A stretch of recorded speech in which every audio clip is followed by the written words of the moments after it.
Hello students, welcome to maths calculator. Start करते हैं question number 1 from exercise 3.3। अब ये वाली एक्सरसाइज आपकी किसकी है? बार ग्राफ की। अभी तक आप डेटा हैंडलिंग में क्या क्या पढ़ लिया आपने? Mean, median, mode. अब हम बार ग्राफ पढ़ेंगे। बार ग्राफ में इंट्रोडक्टरी वीडियो में बता चुकी हूँ क्या होता है कि किसी भी डेटा को एक शो करने का तरीका जो कि हमें देख के ही पता चल जाए। अब कहीं पे जैसे सपोज एप्पल लिखा है या एप्पल की पिक्चर बनी है, तो क्या देख के आपको एकदम जल्दी आप कर पाएंगे रिकॉग्नाइज? एप्पल आपको पढ़ना पड़ेगा और एप्पल बना हुआ है तो एक सेकेंड में आपको देखते ही पता चल गया ये एप्पल है। ऐसे ही बार ग्राफ में डेटा आपको ग्राफ की फॉर्म में दिया है तो इजी वे में जल्दी समझ में आ जाता है। चलिए पढ़ते हैं first question. Use the bar graph to answer the following question.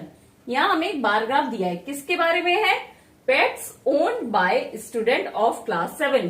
Class 7 के बच्चों के पास कुछ पेट्स हैं, उनका डेटा हमें दिया है। यहाँ पे स्टूडेंट्स है और यहाँ पेट्स के नाम है। तो ये कैसे पढ़ेंगे आप? डॉग्स का जो बार है वो कहां तक है? 8 स्टूडेंट, मतलब 8 स्टूडेंट्स के पास डॉग है। कैट 10 स्टूडेंट्स के पास है, 10 तक आ रहा है ना। रैबिट 2 स्टूडेंट्स के पास है। और फिर ये क्या है? Hamster.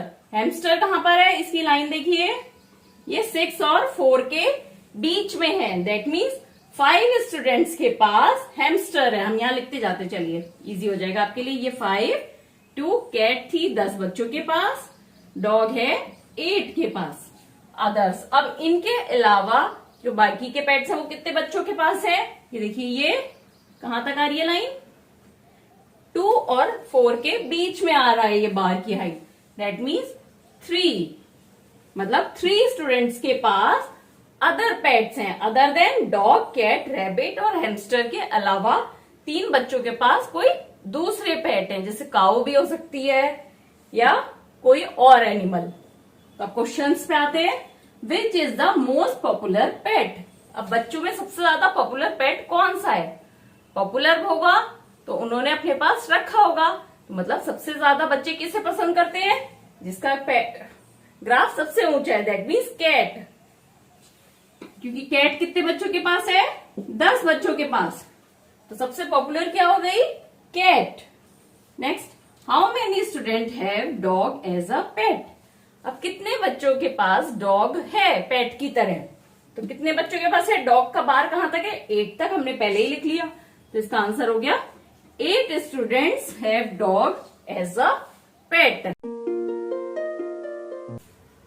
Read the bar graph which shows the number of books sold by a bookstore during 5 consecutive years. अब एक बुक स्टोर है, उसने 5 years consecutive मतलब लगातार 5 सालों में कितनी कितनी बुक्स सेल करी हैं, उसका डेटा हमें गिवन है। And answer the following questions. अब कुछ क्वेश्चंस हमारे को बताने हैं, तो पहले हम बार ग्राफ समझ लेते हैं। इसमें क्या क्या है? यहाँ पे बुक्स दे रखी हैं, नंबर ऑफ बुक्स, स्केल है 1 यूनिट इक्वल टू 100 बुक्स, मतलब ये जो पार्ट है 1 मार्क कर रहा है ना हमने एक पॉइंट पे, तो यानी कि 1 यूनिट कितना है? 100 बुक्स के बराबर। और यहाँ पे ईयर्स दे रखे हैं, तो 89 ईयर्स, 1989 में कितनी बुक सोल्ड हुई, तो उसका एक बार ग्राफ बना हुआ है। इस तरह से 5 सालों के बार ग्राफ बने हैं। अब देखते हैं क्या पूछा गया है। फर्स्ट पार्ट है about how many books were sold in 1989, 1990 and 1992। अब यहाँ पूछा अबाउट, तो लगभग कितनी बुक सेल हुई है 89 में, 90 में, 92 में। तो देखिए बार ग्राफ रीड करने के लिए क्या होता है, ये जितना बड़ा बार ग्राफ है उससे हम यहाँ पे एक डॉटेड सीधी लाइन ड्रॉ करके देखेंगे कि कहां पर आ रही है। जहां पे भी आएगी दैट मीन्स उतनी बुक्स सेल हुई है। अब कैसे पता चलेगा ये पॉइंट पे कितना नंबर है? 100 और 200 के बीच में आ रहा है, ये तो पता चल गया, बट कितना है लगभग? तो हम क्या करेंगे, सबसे पहले इसके हाफ हाफ पे भी मार्क लगा देंगे सबके। ये देखिए, ये मैंने हाफ हाफ पे मार्किंग कर दी, तो 100 और 200 का जो मिडिल पार्ट है दैट मीन्स 150। ये हो गया 150, ये वाला पॉइंट। अब आप देखिए ये वाला जो डॉटेड लाइन आई है ये कहां पर दिख रही है हमें, 150 और 200 के बीच में, है ना। पहले हमने ये देख लिया 100 और 200 के बीच में है, फिर 100 और 200 का मिडिल पार्ट 150 निकाला, और अब हम देख रहे हैं कि ये लाइन 150 और 200 के ऑलमोस्ट सेंटर में आ रही है, ऑलमोस्ट सेंटर में। तो यानी कि 1989 में कितनी बुक सेल हुई, 150 और 200 का सेंटर पॉइंट क्या होगा, 175 बुक्स। अब नेक्स्ट पूछा है 1990 में, तो सिमिलर वे में हम 1990 के लिए देखते हैं। ये कहां पे आ रहा है, ये लगभग इस जगह आ रही है 400 और 500 के बीच में, लेकिन 400 500 का मिडिल पार्ट क्या है 450। तो अब ये 450 और 500 के बीच में आ रही है ये लाइन ऑलमोस्ट, तो दैट मीन्स कितना हुआ 475 बुक्स। ये एग्जैक्ट नहीं हो सकता है 476 हो, बट यहाँ 100 का स्केल है तो हम इतना माइनर इस बार ग्राफ से कैलकुलेट नहीं कर सकते हैं कि ये 75 है या 76 है, 77 72 भी हो सकता है, 472 भी हो सकता है। इसीलिए क्वेश्चन में पूछा है अबाउट, अबाउट मतलब लगभग कितनी। अब नेक्स्ट पूछा है 1992 में कितनी बुक सोल्ड हुई है, तो हम 92 से भी सेम डॉटेड लाइन एक ड्रॉ करते हैं। आप बुक में स्केल से लगाइएगा निशान। देखिए ये कहां पर आ रहा है 200 और 300 के बीच में, 200 300 के बीच का मिडिल पॉइंट क्या हो गया 250। और अब देखिए ये लाइन कहां पर आ रही है 200 और 250 के बीच में आ रही है, लगभग सेंटर में। तो कितना हो गया 1992 में अबाउट कितनी बुक सोल्ड हुई, कितनी 200 से ज्यादा और 250 से कम। तो 200 और 250 का हम सेंटर ले लेते हैं 225 बुक्स। हम एग्जैक्टली नहीं बोल सकते, इसलिए approximately 225 books were sold in 1992। ये वाली फिगर्स जो हैं ये थोड़ी सी कम भी हो सकती हैं, थोड़ी सी ज्यादा भी हो सकती हैं, एग्जैक्ट नहीं होंगी। नेक्स्ट पार्ट स्टार्ट करते हैं। In which year were about 475 books sold, about 225 books sold. अब पहले पूछा था कि गिवन ईयर में कितनी बुक्स सोल्ड हुई हैं अबाउट। अब यहाँ रिवर्स पूछा है कि हमें नंबर ऑफ बुक्स दी है और ये पूछा है कि ये किस ईयर में सेल हुई इतनी, तो कितना है 475।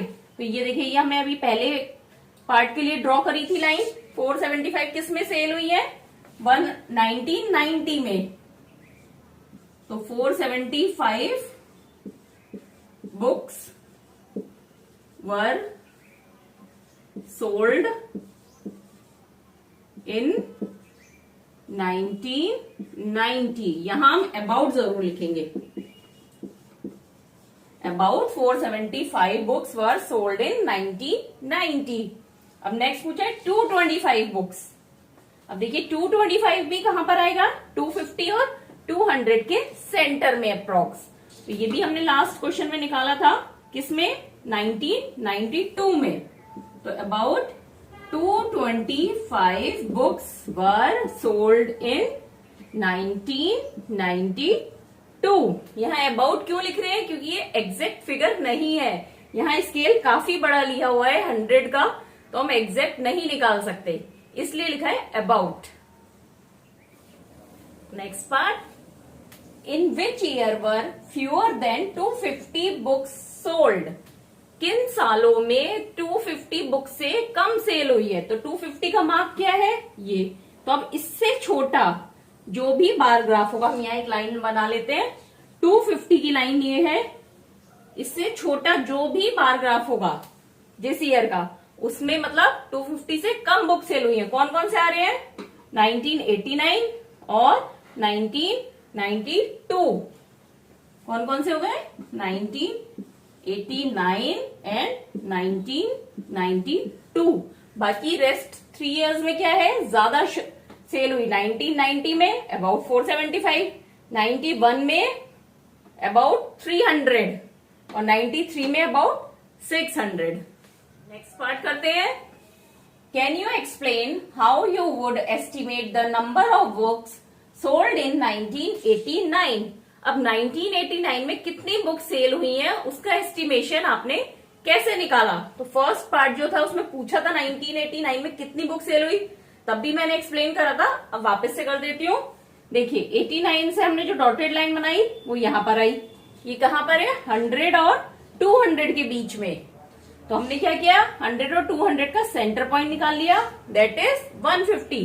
अब देखा ये लाइन कहां पर आ रही है? 150 और 200 के सेंटर में आ रही है।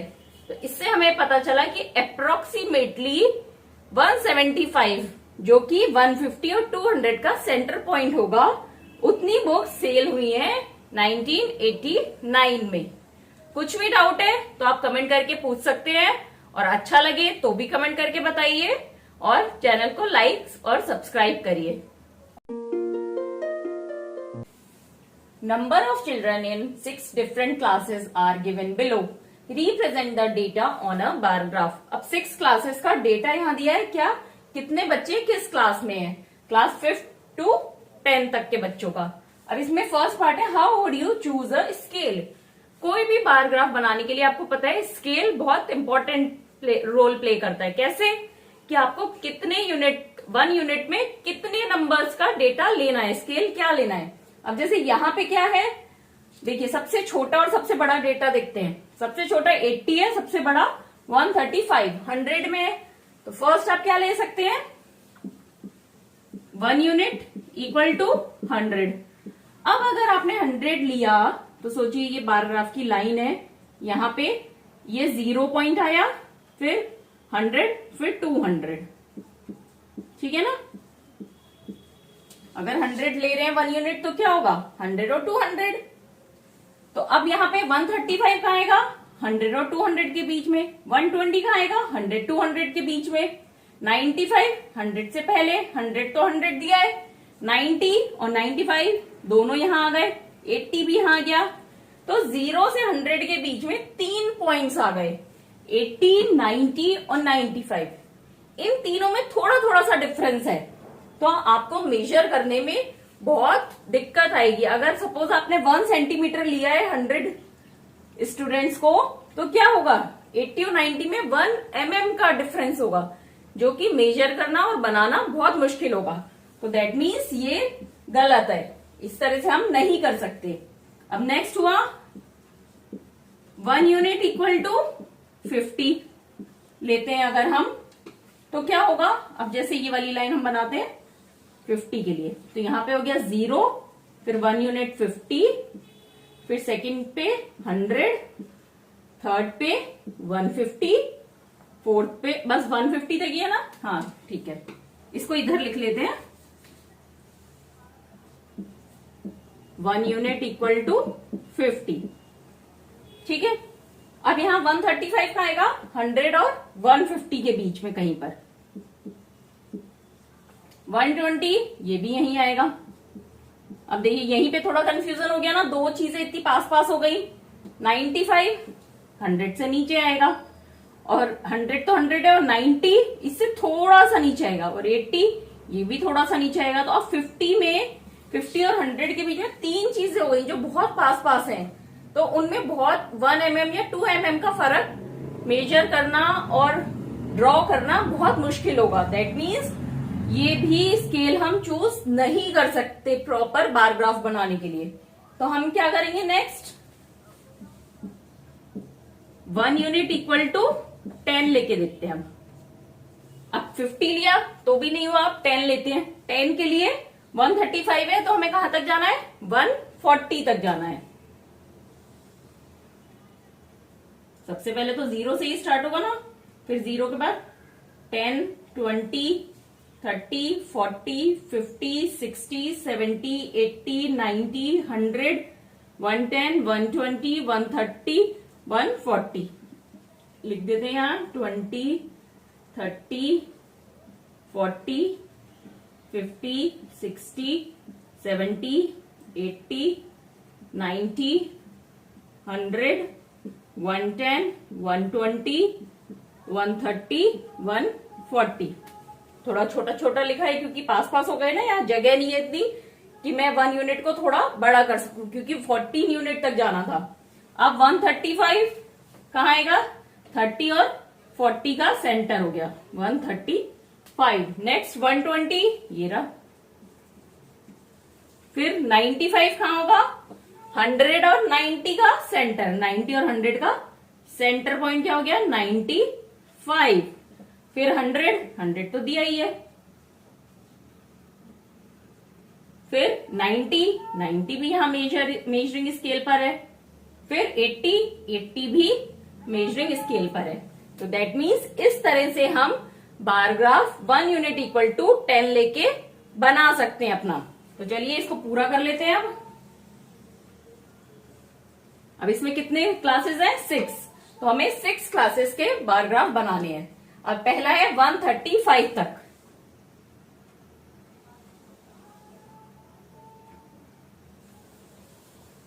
फिर सेकंड है 120 तक। ये कौन सी क्लास है, क्लास 5th। सेकंड 120 तक ही है ना। ये मैं ऐसे ही ड्रॉ कर रही हूं तो टेढ़ी मेढ़ी लाइन बन रही है, आप स्केल से बनाइएगा हमेशा बार ग्राफ को। नेक्स्ट 7th क्लास कहाँ है, 95 पे।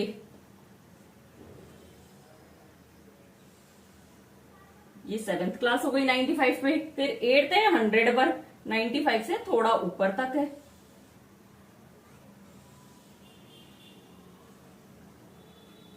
फिर 9th है, 9th में कितने बच्चे हैं, 90 ये आ गई।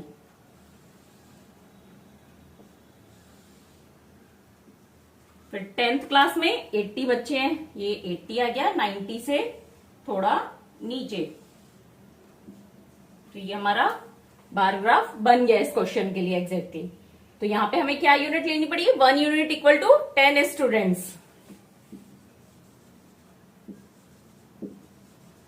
जब भी आप बार ग्राफ बनाएंगे तो ये सारी यूनिट्स का डिस्टेंस इक्वल होना चाहिए। जैसे आप 1 सेंटीमीटर ले लीजिए 1 यूनिट, तो हर सेंटीमीटर पे एक एक मार्क लगाते जाइए। फिर आपको जैसे 135 बनाना है तो 30 और 40 के बीच का मार्क लगाइए स्केल से आगे, उसी जगह पे पॉइंट लगा के फिर बार ग्राफ बनाइए एकदम मेजर करके सीधा सीधा। यहाँ पे बोर्ड पे मैं मेजर नहीं कर सकती इसलिए अंदाज से बना रही हूं। नेक्स्ट पार्ट करते हैं क्वेश्चन का। Answer the following questions. अब हमें पहले क्या था, बार ग्राफ बना लिया फर्स्ट, उसमें क्या पूछा था, यूनिट सेट करना। यूनिट सेट करना is most important for bar graph. अब पूछा है यहाँ which class has the maximum number of children and the minimum. अब इसके दो तरीके हैं, आपको यहाँ टेबल में ही पता चल रहा है। सबसे ज्यादा किसके है, मैक्सिमम 5th के, और सबसे कम है 10th के। मैक्सिमम है 5th और मिनिमम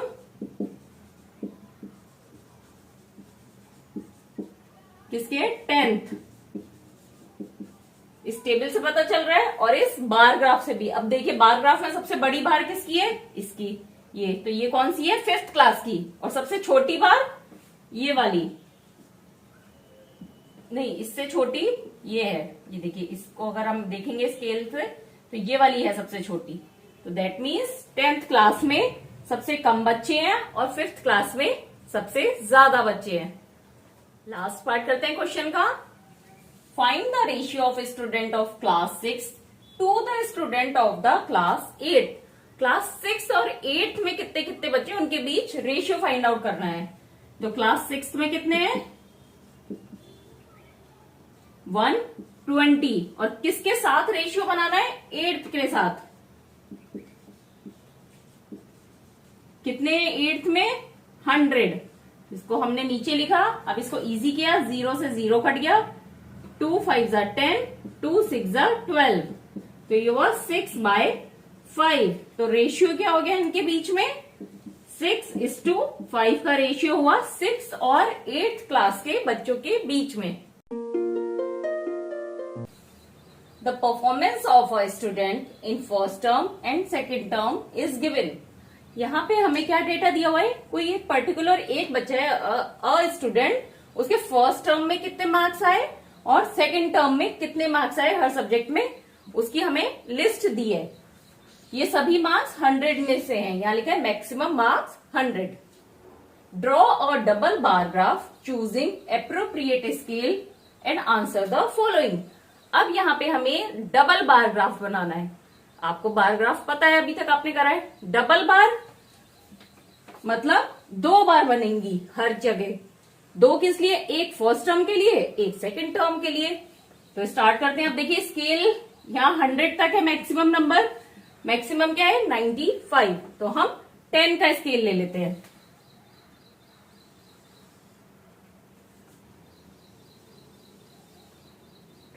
यहां पे 0 1 2 3 4 5 6 7 8 9 10। ये 100 90 80 70 60 50 40 30 20 10 और 0। ये क्या है? मार्क्स। ठीक है, अब हम बार ग्राफ स्टार्ट करते हैं। तो सबसे पहले क्या है? इंग्लिश। इंग्लिश में फर्स्ट टर्म के मार्क्स हैं 67। तो 67 कहां तक आएगा? अप्रोक्स 60 और 70 के बीच से थोड़ा ऊपर, तो करीब इस जगह तक आएगा ये 67 इंग्लिश का ग्राफ, बार ग्राफ। ठीक है, अब ये हो गए फर्स्ट टर्म के इंग्लिश के मार्क्स। चलिए हम पहले फर्स्ट टर्म के पूरे बना लेते हैं। अब नेक्स्ट है हिंदी में है 72 फर्स्ट टर्म में। 72 कहां आएगा? 70 से थोड़ा सा ऊपर। यहां हम थोड़ी जगह देके बनाते हैं क्योंकि एक एक और लाइन हमें बनानी है अभी। ये हो गए हिंदी के मार्क्स। नेक्स्ट है मैथ्स में 88, मतलब 90 से थोड़ा सा कम।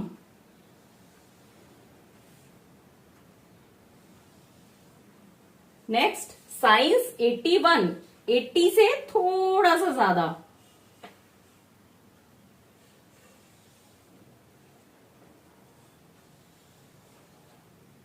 अब है 73 सोशल साइंस में, 70 से करीब 3 पॉइंट ज्यादा।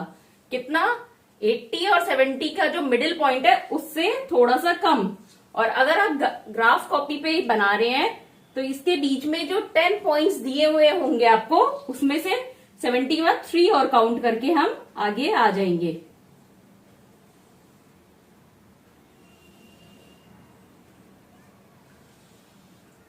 ये हो गए हमारे सोशल साइंस के। यहां हम सब्जेक्ट लिख लेते हैं अपने।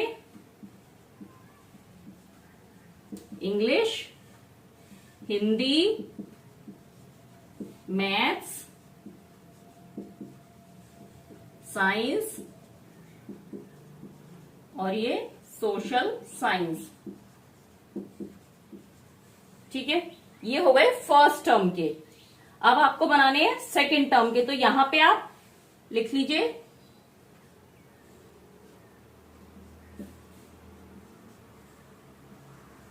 First term. इसको हम ऐसे लाइंस बना लेते हैं। भाई दूसरी बार बनाएंगे तो उसमें और इसमें कोई डिफरेंस होना चाहिए ना। एक को हम शेडेड कर दे रहे हैं, एक को प्लेन रखते हैं। तो ये फर्स्ट टर्म की जो हमने बनाई, इन सबको हम ऐसे शेडेड कर देते हैं। तो आपको पहचानने में आ जाएगी कि ये सारी फर्स्ट टर्म की हैं। पर यहां पे लिखिएगा जरूर कि ये वाली जो शेडेड है ये किसको रेफर कर रही है। तो हमने लिख दिया फर्स्ट टर्म को। अब आते हैं सेकंड टर्म में। सेकंड टर्म में इंग्लिश में कितने हैं? 70 मार्क्स। पहले थे 67। तो अब ये थोड़ा सा इससे ज्यादा, इससे मिलाते हुए एक बार और बना दी। अब नेक्स्ट हिंदी में 65। तो 70 और 60 का मिडिल पॉइंट करीब करीब यहां से एक प्लेन बार हमने बना दी। अब यहां पे क्या हो रहा है? जो शेडेड था वो फर्स्ट टर्म है और जो नॉन शेडेड है वो सेकंड टर्म। ठीक है, अब नेक्स्ट है मैथ्स में 95, 90 और 100 का मिडिल पार्ट। ये हो गया मैथ्स में 95। फिर सेकेंड टर्म में साइंस में कितने आए? 85, 80 और 90 के बीच में।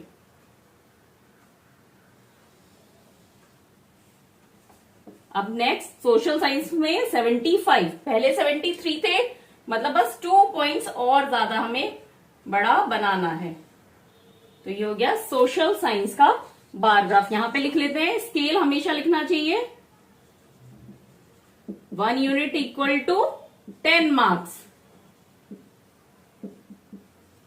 ये अब हमारा कंप्लीट हो गया डबल बार ग्राफ। इसमें शेडेड वाली बार फर्स्ट टर्म को रिप्रेजेंट करती हैं और प्लेन बार्स सेकेंड टर्म को प्रेजेंट करती हैं। अब चलिए स्टार्ट करते हैं। क्वेश्चन में पूछा क्या है, in which subject has the child improved his performance the most. किस सब्जेक्ट में बच्चे ने सबसे ज्यादा परफॉर्मेंस इंप्रूव करी है। तो यह बार ग्राफ देख के भी बता सकते हैं, बट यहाँ टेबल फॉर्म में है तो इससे भी आप बता सकते हैं। तो देखिए सारे सब्जेक्ट में देख लेते हैं क्या हुआ। इंग्लिश, हिंदी, कौन कौन से सब्जेक्ट हैं सबके लिख लेते हैं हम, मैथ्स, साइंस और सोशल साइंस। तो इंग्लिश में पहले कितने थे 67 और कितने हो गए अब 70। तो पहले हम नेक्स्ट बाद वाले लिखते हैं 70 माइनस 67। तो कितने इंप्रूव हुए मार्क्स, 3 मार्क्स का इंप्रूवमेंट हुआ इंग्लिश में। हिंदी में 65 आए हैं आप ये, और पहले कितने थे 72। तो दैट मीन्स -7, मतलब 7 मार्क्स कम आए हैं उसके। पहले 72 थे, अब 65, मतलब 7 मार्क्स का डिमोशन हो गया, कम हो गए। मैथ्स में अभी आए हैं 95, पहले थे 88। तो कितने मार्क्स का इंप्रूवमेंट हुआ, 7 मार्क्स का। साइंस में अभी हैं सेकेंड टर्म में 85 और फर्स्ट टर्म में थे 81, मतलब 4 मार्क्स का इंप्रूवमेंट हुआ साइंस में। और सोशल साइंस में 75 आए सेकेंड टर्म में और 73 थे फर्स्ट टर्म में। तो कितने 2 मार्क्स का इंप्रूवमेंट हुआ। तो यहां हम देख रहे हैं हिंदी के अलावा सारे सब्जेक्टों में इंप्रूव करा है बच्चे ने। बट यहां क्या पूछा है, इंप्रूव द मोस्ट, सबसे ज्यादा इंप्रूवमेंट किस में हुआ है। तो सबसे ज्यादा इंप्रूवमेंट किस में हुआ है, 7 मार्क्स का मैथ्स में। तो आंसर हो गया किस में इंप्रूव किया, मैथ्स में सबसे ज्यादा 7 मार्क्स का इंप्रूवमेंट हुआ। नेक्स्ट पार्ट स्टार्ट करते हैं। In which subject is the improvement the least. अभी इससे पहले पूछा था सबसे ज्यादा इंप्रूवमेंट किस में हुआ, अब सबसे लीस्ट मतलब सबसे कम इंप्रूव किस में क्या रहा है। तो देखिए यहां मैथ्स में तो सबसे ज्यादा करा था, यहां 3 मार्क्स का, यहां -7, मतलब इंप्रूवमेंट नहीं हुआ है। तो हम हिंदी को नहीं लेंगे, हम इंग्लिश, मैथ, साइंस और सोशल साइंस में इन चारों सब्जेक्ट्स में इंप्रूवमेंट हुआ है। तो इनमें से चेक करेंगे कि लीस्ट इंप्रूवमेंट किस में हुआ है। तो देखिए यहाँ पे 2 मार्क्स सबसे लीस्ट इंप्रूवमेंट हुआ है सोशल साइंस में। तो इसका आंसर हो गया in social science is the improvement least. Part पे आते हैं क्वेश्चन के, has the performance gone down in any subject.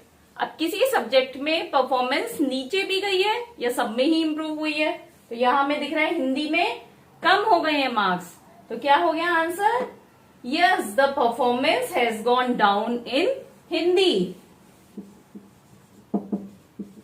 तो ये क्वेश्चन आपका कंप्लीट हो गया डबल बार ग्राफ का। तो कुछ भी डाउट है तो आप क्लियर करिए। अच्छा लगे तो चैनल को सब्सक्राइब करके और मुझे कमेंट करके बताइए कि आपको अच्छा लगा। Consider the data collected from a survey of a colony. अभी कॉलोनी का सर्वे करा गया है, वहां से डेटा कलेक्ट किया है। क्या डेटा है कि लोगों का फेवरेट स्पोर्ट्स कौन सा है और उसमें कितने लोग उसको वॉच कर रहे हैं और कितने उसमें पार्टिसिपेट करते हैं। जैसे फर्स्ट क्रिकेट है, तो इस कॉलोनी में 1240 लोग क्रिकेट को देखते हैं और 620 उसमें पार्टिसिपेट करते हैं। इसी तरह से क्रिकेट, बास्केटबॉल, स्विमिंग, हॉकी और एथलेटिक्स के बारे में डेटा कलेक्ट करा गया है सर्वे में। अब क्या पूछा है इसमें, draw a double bar graph choosing N appropriate scale. तो आपको पता है डबल बार ग्राफ मतलब 2 ग्राफ हम कंबाइन करके बनाएंगे। यहाँ पे एक बार किसकी आएगी, वॉचिंग की, और दूसरी पार्टिसिपेशन की। और स्केल हम क्या लेंगे, सबसे इंपॉर्टेंट रोल होता है स्केल का। तो देखिए यहाँ पे सबसे बड़ा नंबर क्या है, 1240। तो अप्रोक्स हमें 1250 या 1300 तक तो जाना होगा। अगर हम 50 का गैप लेते हैं तो हम 0, 50, 100, 150, 200 टिल 1250 तक बहुत लंबा ग्राफ हो जाएगा, बहुत ऊंचा। तो हम क्या करेंगे, 100 का गैप लेंगे। तो चलिए स्टार्ट करते हैं। अब यहां पे होगी फर्स्ट लाइन 0। हमेशा ग्राफ 0 से स्टार्ट होगा। अब 0 से हमें कहां तक जाना है, ये 1240 है, तो हमें 1300 तक जाना होगा। तो 1, 2, 3, 4, 5, 6, 7, 8, 9, 10, 11, 12, 13, 1300, 1200, 1100, 1000, 900, 800, 700, 600, 500, 400, 300, 200, 100। ठीक है। अब यहां पे हम क्या बनाएंगे, बार्स बनाएंगे गेम्स की। तो यहां हमने ले लिया 1 यूनिट इक्वल टू 100 पर्सन। ठीक है। अब फर्स्ट क्या है, क्रिकेट। क्रिकेट का डेटा दिया है हमें। तो पहले हम, जैसे अभी प्रीवियस क्वेश्चन में करा था, हमने पहले एक तरह की बार्स बना ली थी फर्स्ट टर्म की, उसके बाद सेकंड टर्म की। अब इसमें मैं आपको दूसरा तरीका बताती हूँ कि हम एक एक चीज के दोनों ग्राफ एक साथ बनाते हैं, दोनों बार्स, सॉरी। तो पहले हम क्रिकेट ले लेते हैं। वॉचिंग में कितने लोग हैं, 1240 लोग। तो 1200 से और 1300 का मिडिल पार्ट क्या होगा, 1250। ये क्या है, 1240। तो हम उसे थोड़ा सा मिडिल से एक पॉइंट नीचे ग्राफ बनाएंगे। ये हो गई वॉचिंग। अब हमने वॉचिंग वाले को शेडेड कर लेते हैं, जिससे आपको इजीली पता चले कि कौन सी किसकी है। अब क्रिकेट में पार्टिसिपेशन की कितनी है, 620 लोग। तो 600 ये रहा और 700 ये रहा। अगर इसके 10 पार्ट्स करें तो 2 पार्ट्स के बाद हमें 620 मिल जाएगा। अब ये शेडेड हो गई वॉचिंग और ये पार्टिसिपेटिंग। यहां पे लिख लेते हैं हम वॉचिंग, और सिंपल वाली है ब्लैंक वाली पार्टिसिपेटिंग।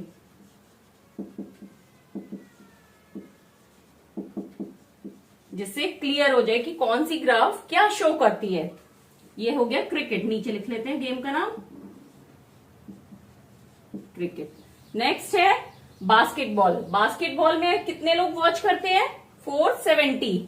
तो 400 के बाद 7 पॉइंट्स ऊपर आके ये हमें मिल गया 470 का। अब ये हमने वॉचिंग की बनाई है, तो हम इसको शेडेड कर देते हैं। और कितने लोग पार्टिसिपेट करते हैं, 320। 300 के बाद 2 पॉइंट्स और। ये हो गई आपकी बास्केटबॉल की ग्राफ। Next swimming. स्विमिंग 5-10 लोग क्या कर रहे हैं, वॉच कर रहे हैं, सिर्फ खेल नहीं रहे हैं, स्विमिंग नहीं कर रहे हैं, सिर्फ देखते हैं। तो 500 के बाद 1 पॉइंट अप। ये हमने वॉचिंग की ग्राफ बना दी स्विमिंग में।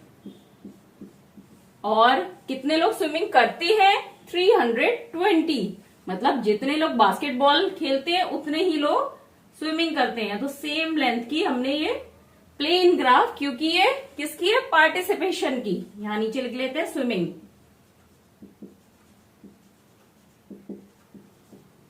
नेक्स्ट है हॉकी। हॉकी कितने लोग देखते हैं, 430। तो 400 और 500 का मिडिल पार्ट 450। तो उससे थोड़ा सा नीचे इधर ये हो गई हॉकी की वॉचिंग की ग्राफ। कितने लोग वॉच करते हैं, और खेलने वाले 250, 200 और 300 का मिडिल पार्ट।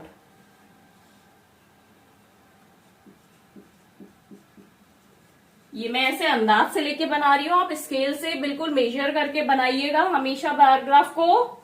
लास्ट है एथलेटिक, 250 लोग एथलेटिक्स को वॉच करते हैं। जितनी बड़ी ये थी उतनी ही ये बना ली, क्योंकि यहाँ 250 था ना, इसलिए मैंने वापस से मेजर करने की जरूरत नहीं समझी। नेक्स्ट है 105 पार्टिसिपेट करते हैं एथलेटिक्स में, तो 100 से थोड़ा सा ऊपर। ये हो गई एथलेटिक्स की।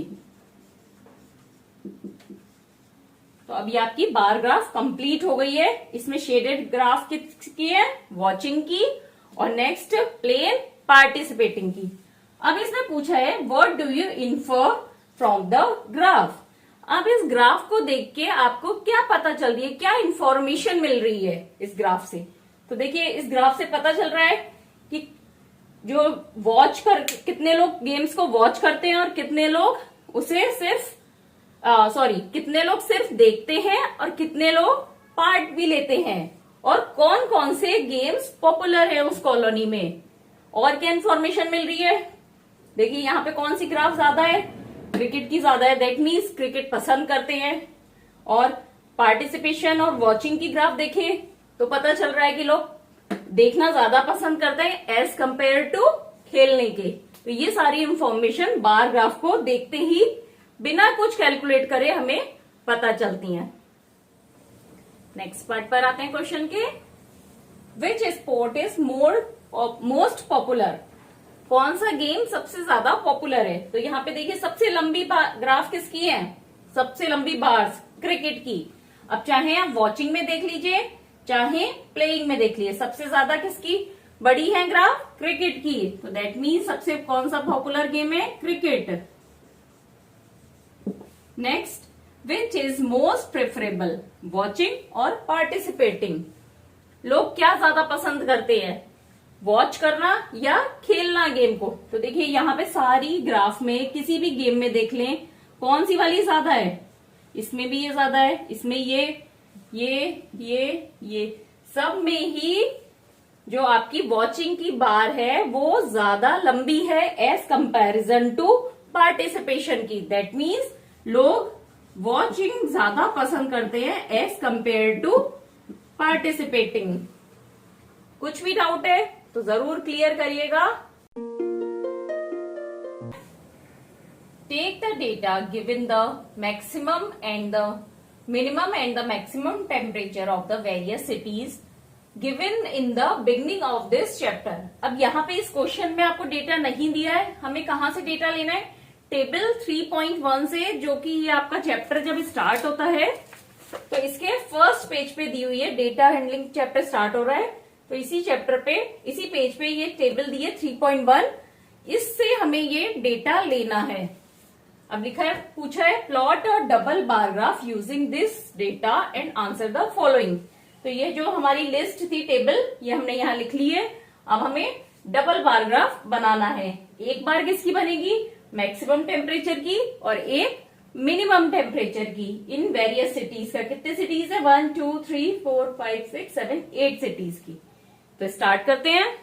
तो अब यहाँ स्केल देखिए, सबसे मैक्सिमम क्या है? 41 और मिनिमम 21। तो हम 10-10 का ले लेते हैं।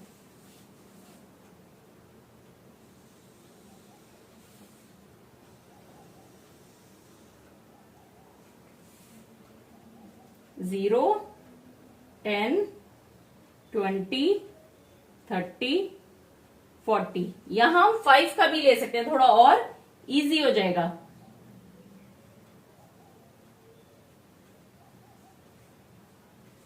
तो ये हो गया 5, 10, 15, 20, 25, 30, 35, 40 और ये सबसे ऊपर 45। 45 क्यों लेना है? क्योंकि मैक्सिमम है 41। अगर 40 तक लेंगे तो मतलब टेबल यहाँ 40 पे खत्म हो गई, लेकिन 41 भी है तो उसके लिए हमें 45 तक जाना होगा। ये हो गया हमारा टेम्परेचर इधर। अब तो यहाँ यूनिट हम पहले लिख लेते हैं। तो क्या हो गई हमारी? 1 unit equal to 5 degree centigrade. अब स्टार्ट करते हैं। पहला क्या है, अहमदाबाद में मैक्सिमम कितना है 38 और मिनिमम 29। तो फर्स्ट बार बनेगी 38 की और सेकेंड 29 की। तो 38 कहाँ आएगा, 35 और 40 के बीच में, 40 से थोड़ा सा छोटा। अब मिनिमम कितना है 29, मतलब 30 से थोड़ा सा कम। अब यहां भी हम ऐसे ही करते हैं, मैक्सिमम वाली को शेडेड कर देते हैं, किसी भी एक को कर सकते हैं हम। ये हो गया आपका अहमदाबाद। यहाँ पे हम अपनी नंबरिंग लिख लेते हैं। अभी यहाँ जगह कम है, सिटीज का नाम पूरा नहीं आ पाएगा, लेकिन आप अपनी नोटबुक में बार्स थोड़ी दूर दूर बनाइए और सिटीज का नाम लिख लीजिए। यहाँ मैं नंबर डाल रही हूँ और नीचे लिख दूंगी उसका। ये हो गया फर्स्ट सिटी हमारा। अब सेकंड सिटी कौन सा है, अमृतसर। उसमें कितना है 37 और 26। तो 37 की बार कहां से स्टार्ट होगी, 35 और 40 के बीच में, और 35 से थोड़ा ऊपर। ये हो गई मैक्सिमम की 37 और मिनिमम है 26, मतलब 25 से जरा सा ऊपर। अब मैक्सिमम वाली को शेडेड कर देते हैं। थर्ड सिटी है बेंगलोर। बेंगलोर का टेम्परेचर है 28 और 21। तो 28 की बार 25 और 30 के बीच में, जो कि 30 के ज्यादा पास में होगी। 28 और 21, 20 से थोड़ी सी ऊपर। यहां भी मैक्सिमम को शेडेड कर देते हैं। नेक्स्ट 4 नंबर है चेन्नई। यहां नंबरिंग डाल देते हैं। 4th नंबर चेन्नई में कितना है 36 और 27। 36 कितना हुआ 35 और 40 के बीच में, तो 35 से एक पॉइंट आगे 36। और मिनिमम चेन्नई का 27। तो 25 और 26 के बीच में आएगा ये ऑलमोस्ट।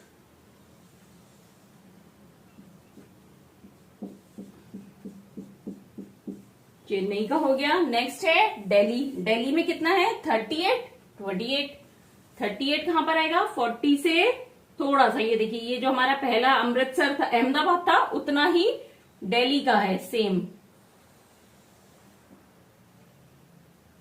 38 ये मैक्सिमम टेम्परेचर की है, तो हम इसे शेडेड करते हैं। और मिनिमम कितना है दिल्ली का 28, मतलब 30 से थोड़ा सा कम। अब नेक्स्ट है जयपुर। 39, 29। 39 कहां पर होगा 40 से थोड़ा सा नीचे, दिल्ली से बस 1 डिग्री ज्यादा है। 39 और 29। 29 30 से थोड़ा सा कम। इसमें हम शेडेड करना भूल गए, इसको भी कर देते हैं। अब कौन सा बचा है जम्मू। जम्मू में कितना है 41 और 26, मतलब 40 से थोड़ा सा ज्यादा।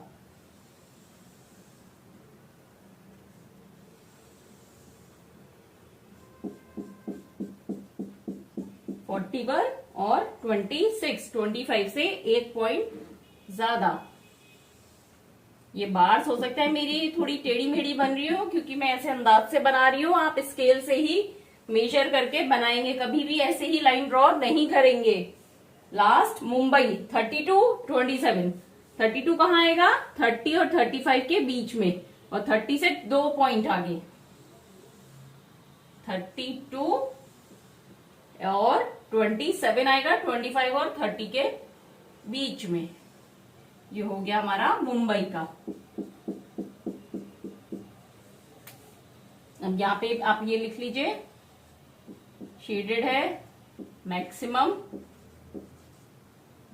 और नॉन शेडेड का जो है वो मिनिमम का। अब ये हमारा डबल बार ग्राफ कंप्लीट हो गया। अब क्वेश्चन क्या पूछा है, which city has the largest difference in the minimum and the maximum temperature on the given data. अब जो डेटा गिवन है यहाँ पे हमारा टेबल में, इसमें किस सिटी में मिनिमम और मैक्सिमम टेम्परेचर में सबसे ज्यादा डिफरेंस है, लिखा है ना लार्जेस्ट डिफरेंस। तो हम पहले सबका डिफरेंस निकाल लेते हैं, कितना कितना है मिनिमम मैक्सिमम में। अहमदाबाद में कितना है 38 और 29, कितने डिग्री का डिफरेंस हुआ 9 डिग्री का।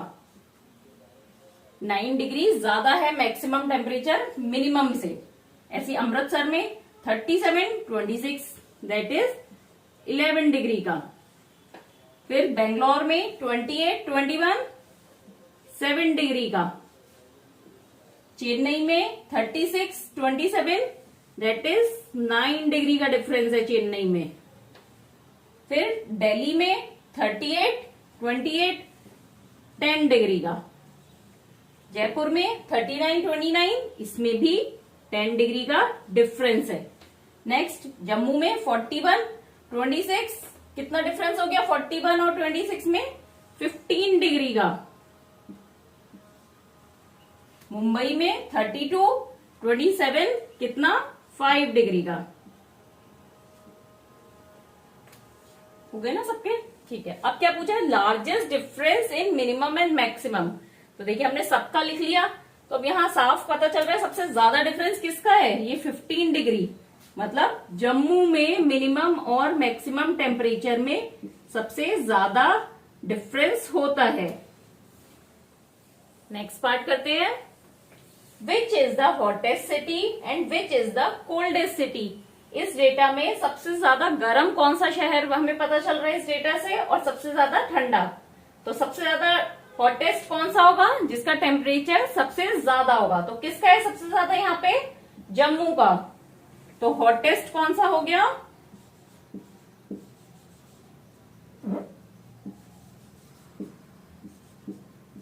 जम्मू। और कोल्डेस्ट मतलब जिसका टेम्परेचर सबसे कम है। देखिए यहां मैक्सिमम टेम्परेचर में सबसे कम किसका है, बेंगलोर का, और मिनिमम में भी सबसे कम बेंगलोर का है। तो कोल्डेस्ट क्या हो गया, बेंगलोर।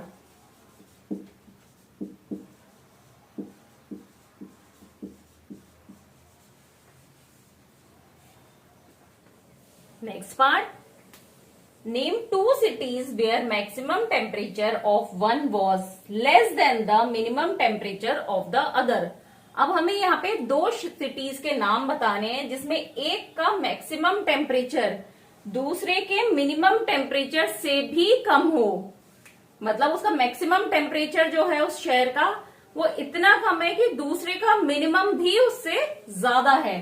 तो मतलब उसका मैक्सिमम टेम्परेचर भी क्या होगा, कम होगा। यहाँ सबसे पहले हम इसको देखने के लिए क्या करेंगे, मैक्सिमम में सबसे कम किसका है, बेंगलोर का 28। तो अब हम ये देखेंगे इसका मैक्सिमम है 28 राइट।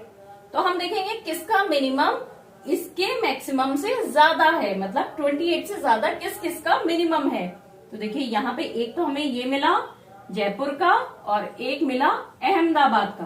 तो अहमदाबाद और बेंगलोर को अगर हम देखें तो क्या हुआ, अहमदाबाद का मिनिमम टेम्परेचर बेंगलोर के मैक्सिमम टेम्परेचर से भी ज्यादा है, या उल्टा कहें where the maximum temperature of Bangalore is less than the minimum temperature of Ahmedabad. Ahmedabad के मिनिमम टेम्परेचर से भी कम है बेंगलोर का। तो फर्स्ट पेयर हो गया हमारा अहमदाबाद,